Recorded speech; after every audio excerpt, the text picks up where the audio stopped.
আপোনালোক কেইটা বজাত আহিছিলে? 5টা। আৰু মই শুনিছো অমৰপুৰৰ মহিলাসকল বোলে কালিয়ে আহি গল, হয় নেকি? বাপৰে, আজি যদি চেক লৈ নাযায় ঘৰত বহুত জোকাব, হয় নে নহয়? চেক লৈ যাব লাগিব নে নালাগে? আজি লাগিব। কাক কাক নালাগে? এই বাইদেউহঁতক নালাগে নেকি? হাতখন উঠোৱা নাই। লাগিব। এইফালে হাতখন উঠোৱা নাই, লাগিব নে নালাগিব? আচ্ছা, কাক কাক লাগিব চবে এবাৰ হাতখন উঠাই দিয়কচোন।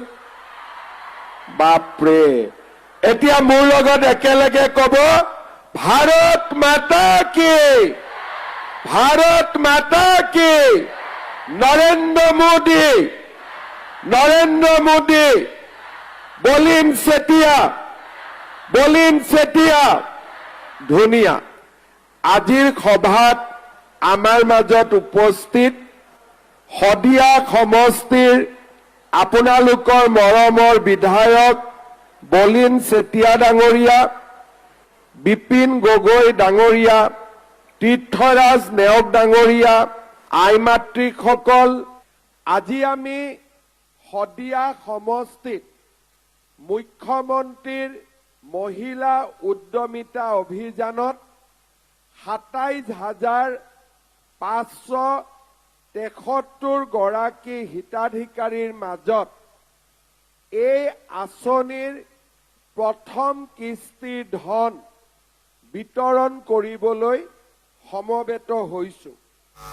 আমাৰ অসমৰ লাখপতি বাইদেউসকলক প্ৰধানমন্ত্ৰী ডাঙৰীয়াই দিল্লীলৈও মাতি লৈ গৈছে। প্ৰধানমন্ত্ৰী ডাঙৰীয়াই মোক কৈছিলে যে আমি দেশত 3 কোটি মহিলাক লাখপতি বাইদেউ বনাব লাগে। মই কেইবাগৰাকীও মহিলাৰ লগত কথা পাতিছিলো। লাখপতি বাইদেউৰ আঁচনিখন হাতত ললো। মই মনতে ভাবিছিলো যে যিমানটা সমষ্টিত মই যাব পাৰো, মহিলাসকলক মই নিজে লগ কৰিম আৰু আঁচনিখনৰ বিষয়ে বুজাই দিম, যাতে ভৱিষ্যতেও তেওঁলোকে আঁচনিখনৰ পৰা ফল পাই থাকিব পাৰে। আমি বিহালীত আৰম্ভ কৰিলো, আজি আমি শদিয়া পালো, অহাকালি ডুমডুমা, আমি প্ৰায় 35টাতকৈও বেছি সমষ্টিলৈ নিজে গৈ আৰু য'ত মই যাব নোৱাৰো তাত মোৰ মন্ত্ৰীসভাৰ কোনোবা এগৰাকী সদস্যই এই ধন বিতৰণ কৰি আঁচনিখনৰ বিষয়ে আই মাতৃসকলক বুজাই দিছে। আমি কিয় বুজাবলগীয়া হৈছে? কাৰণ এই আঁচনিখনত 3টা পৰ্যায় আছে। প্ৰথম পৰ্যায়, দ্বিতীয় পৰ্যায় আৰু তৃতীয় পৰ্যায়। আজি আপোনালোকক মই প্ৰথমতে কলো যে আজি চেকখন লৈ ঘৰত যাবই লাগিব, কিন্তু চেকখন পোৱাৰ পিছত আপোনালোকে কি কৰিব? মোবাইল টবাইল কিনিব নেকি? কোনে কোনে মোবাইল কিনিব? হাত দাঙকচোন। আৰু কোনে কোনে মোবাইল নিকিনে তেওঁলোকে হাত দাঙকচোন।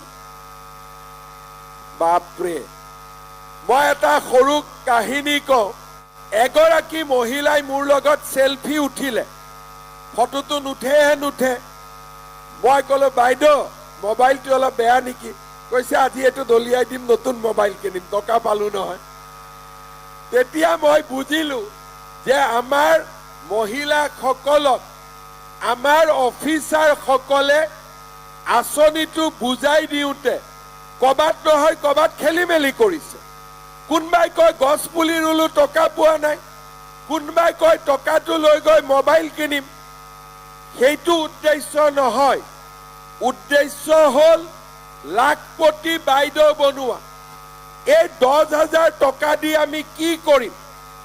প্ৰথম 10,000 টকাটো লৈ আমি চিন্তা কৰিম যে মই নিজে কিবা কৰিব পাৰো নে টকাটো মই গ্ৰুপত দি দিওঁ বোলে নহয় আমি গ্ৰুপত এই টকাটো নিদিওঁ 10,000 টকাৰে আৰু ঘৰৰ পৰা 2-4 হাজাৰ টকা লগাই আমি এটা সৰু ব্যৱসায় আৰম্ভ কৰিম সৰু খুৰা ব্যৱসায় আমি আৰম্ভ কৰিব পাৰো আমি আপোনালোকৰ ওচৰত আহিম যে বাইদেউ 10,000 টকাটো ক'ত খৰচ কৰিলে বোলে মই 2টা গাহৰি কিনিলো বোলে মই এটা গৰু কিনিলো বোলে মই স্বামীৰ লগত লগ লাগি ঘৰৰ দোকানখন শক্তিশালী কৰিলো আমি তেতিয়া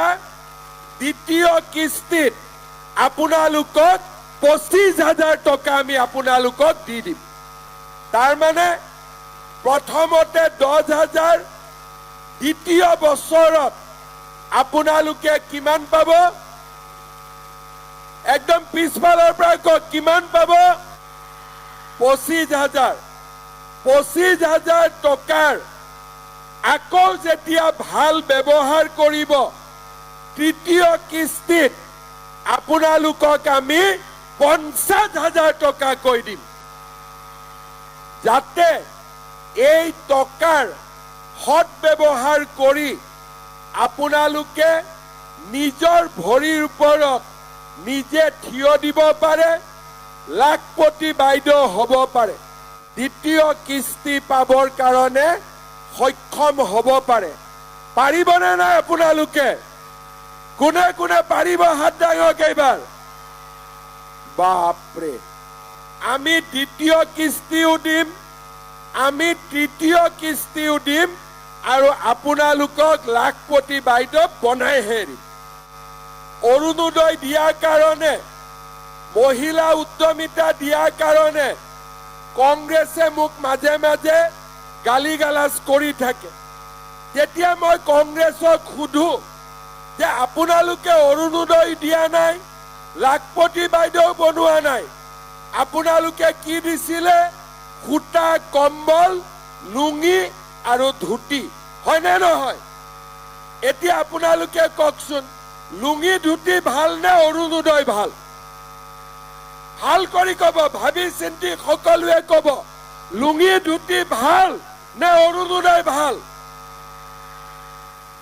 সেই কাৰণে আমি কংগ্ৰেছৰ মতে চলা নাই আমি আমাৰ মতে চলিছো অৰুণোদয় আঁচনি আপোনালোকৰ বাবে লৈ আহিছিলো তেতিয়া আছিলে 830 টকা আজি 830 টকা কিমান হল 1250 টকা হল লগতে এইবাৰ আমি কৈছো যে যিসকলে অৰুণোদয় পাব তেওঁলোকে গেছৰ সিলিন্ডাৰ কিনিলে আমি নতুনকৈ 250 টকা বেংকৰ একাউণ্টত পঠাই দিম কিমানৰ ঘৰত অৰুণোদয় আছে হাত উঠাওকচোন কাৰ কাৰ ঘৰত অৰুণোদয় নাই এতিয়া হাত উঠাওকচোন আপোনালোকক বলিনে আৰু দিব মই আজি বলিনক নতুনকৈ 3,000 অৰুণোদয় দি থৈ যাম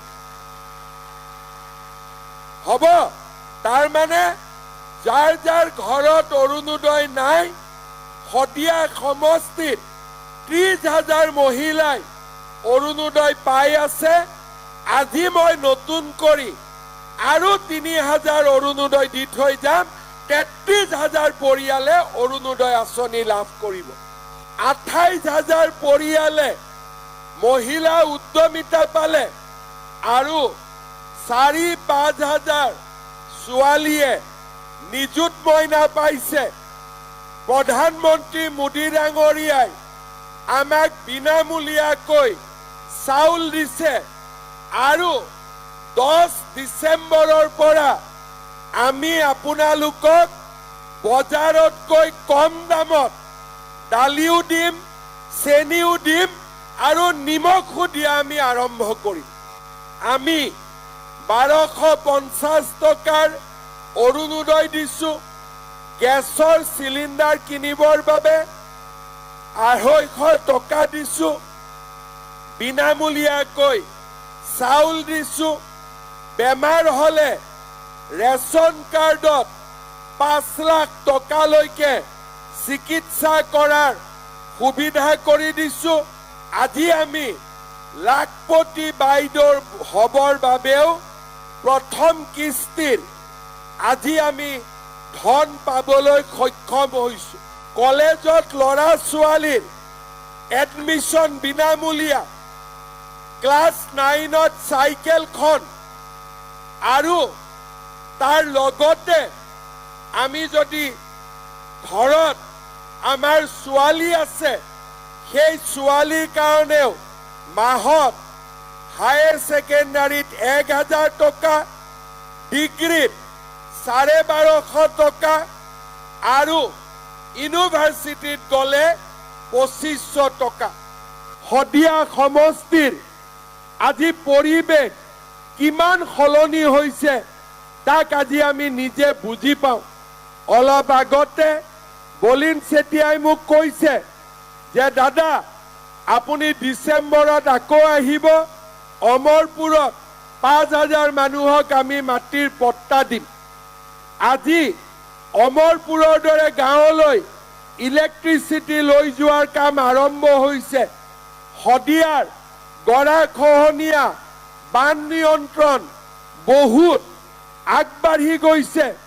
শদিয়াত আজি আগতে যিসমূহ জনগোষ্ঠীয়ে মাটিৰ পট্টা নাপাইছিলে তেওঁলোককো আমি মাটিৰ পট্টা পোৱাৰ ব্যৱস্থা কৰি দিছোঁ।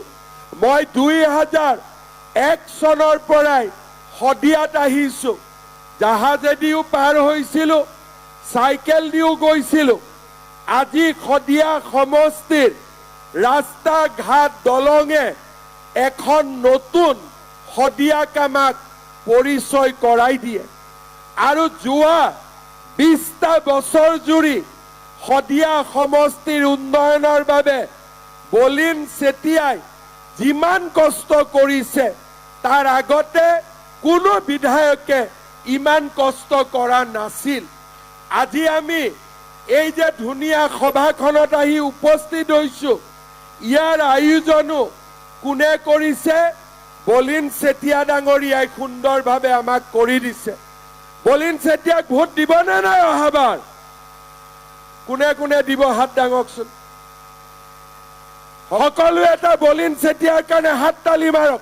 সকলোৱে সকলোৱে এতিয়া মোৰ লগত আকৌ এবাৰ ক'ব, ভাৰত মাতা কি, ভাৰত মাতা কি, নৰেন্দ্ৰ মোদী, নৰেন্দ্ৰ মোদী। বহুত বহুত ধন্যবাদ। জয় হিন্দ, বন্দে মাতৰম।